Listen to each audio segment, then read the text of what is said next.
السلام علیکم کلاس. ہم رسک ایڈجسٹنٹ ڈسکاؤنٹ رسک کی بات کر رہے تھے. سو کیپم کو اگر ہم دیکھیں جو کیپٹل ایسٹ پرائسنگ ماڈل تھا رسک اینڈ ریٹرن کے چیپٹر میں ہم نے ڈسکس بھی کیا اس کو. تو جو کیپٹل ایسٹ پرائسنگ ماڈل ہے اس میں یہ جو بیٹا ہے بی جے یہ بیسکلی سیکیورٹی کا رسک ہی تو ہے. یہاں پہ اس نے جے ایسٹ جے کا نام دیا ہے اور بی بیسکلی بیٹا ہے. تو یہ بی جے جو ہے وہ سیکیورٹی کا اسپیسیفک رسک ہے. سو اگر ہم اس سیکیورٹی کی بیس پہ جو ہے وہ آر جے جو فائنڈ آؤٹ کریں گے یعنی ریٹرن آف سیکیورٹی تو یہ تو ہوگا ہی جو ہے وہ required rate of return on asset جے اور اس میں رسک ایڈجسٹڈ ہو چکی ہوگی. سو رسک کی ایڈجسٹمنٹ جو ہے وہ آپ کی بی جے سے ہو جاتی ہے یعنی جو آپ کا بیٹا کوفیشینٹ آف ایسٹ جے ہے. سو اس میں آپ کو پتا ہے کہ آر ایم جو ہے وہ مارکیٹ ریٹ آف ریٹرن تھا اور آر ایف جو ہے وہ risk free rate of return ہے.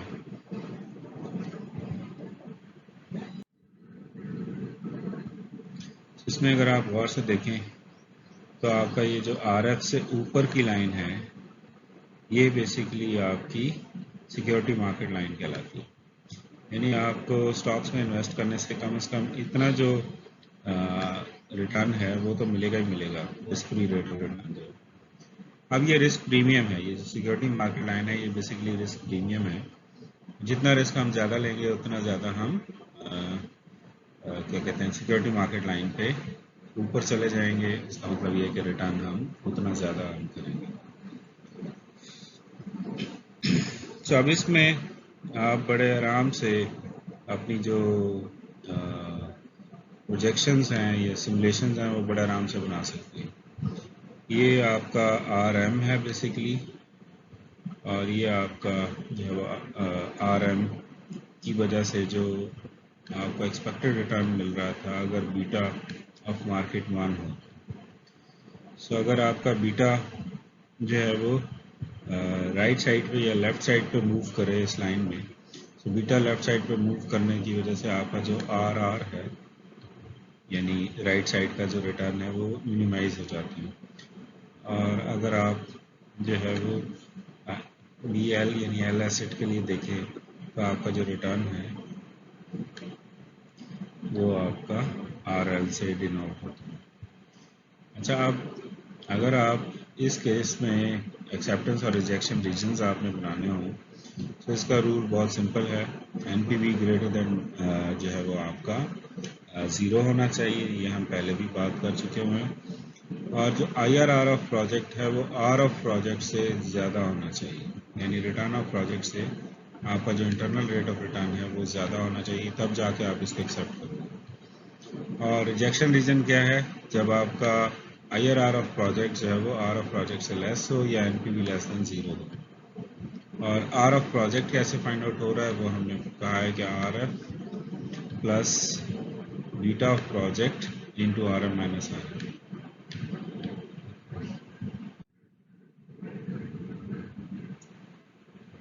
اب اگر ہم آر اے ڈی آر کو فائنڈ آؤٹ کرنا چاہتے ہیں کیپم میں, ابھی جیسے ہم نے کیا ہے اسی کو ایکسپلین کر لیں. Project L has a beta B L and generates an internal rate of return I R R L. The required return from the project with risk BL is RL. So because project L generates a return greater than the required IRRL, so project جو ہے اس case میں acceptable ہو جاتا ہے. Project L will have a positive NPV as well. جب ہم اس کے cash inflows کو discount کریں ریکوائرڈ ریٹ آف ریٹرن جو RL ہے. جبکہ پروجیکٹ آر جو تھا on the other hand